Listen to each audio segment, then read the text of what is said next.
श्रावण मास महोत्सव और श्रावण मास की कथा।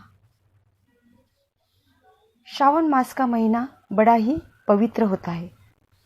उपासना, व्रत वैकल्य, पूजा, इससे पूरा महीना उत्साह भरा होता है।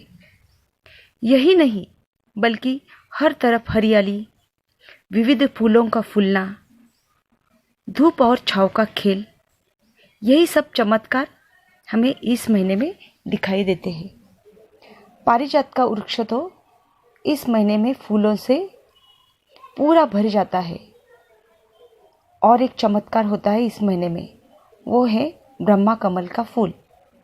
वो इसी महीने में फूलता है, जिसकी खुशबू स्वर्ग की खुशबू जैसी होती है। जो भी इसकी खुशबू लेते हैं वो मालामाल हो जाते हैं। और ये ब्रह्मा कमल का फूल शिव जी को बहुत ही पसंद है।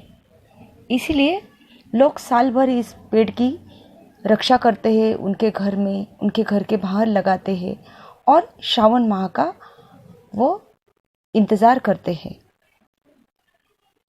इस मास में सोमवार का बड़ा महत्व है।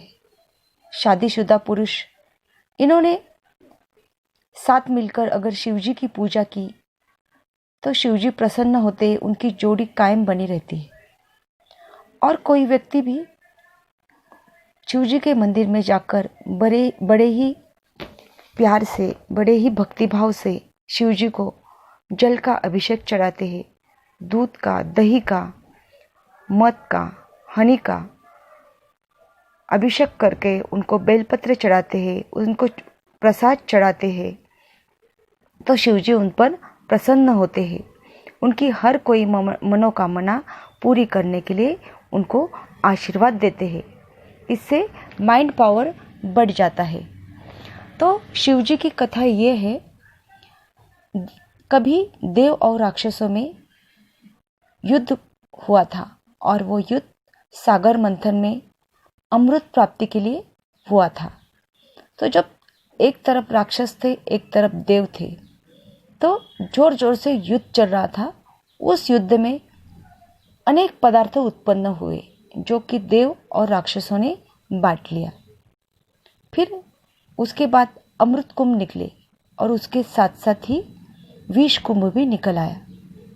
तो अमृत कुंभ देव और राक्षसों को दोनों को भी चाहिए था, मगर विष कुंभ कोई लेने के लिए तैयार नहीं था। इस बीच में विष कुंभ से बड़ी ही भयंकर ज्वाला निकलने लगी और वो ज्वाला समस्त ब्रह्मांड को जलाने लगी। समस्त ब्रह्मांड बहुत डर गया। तो सब ने शिवजी की प्रार्थना की कि आप ही हल निकाल लो इससे और अपने समस्त ब्रह्मांड को, सृष्टि को बचाओ।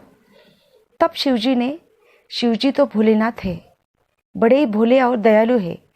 तब उन्होंने सारी सृष्टि को बचाने के हेतु वो विष कुंभ का विष प्राशन किया।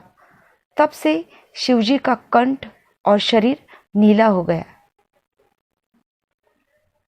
तभी से आज तक भगवान शिवजी को जल का, दही का, दूध का, हनी का अभिषेक चढ़ाते हैं, जो कि ठंडे होते हैं। शिवजी की मूर्ति को आप अगर बड़े ही भक्तिपूर्ण प्यार से, सतत मंत्र से आप हमेशा पूजा करेंगे, उसके सामने लीन हो जाओगे, तो उनका आशीर्वाद कभी खाली नहीं जाता।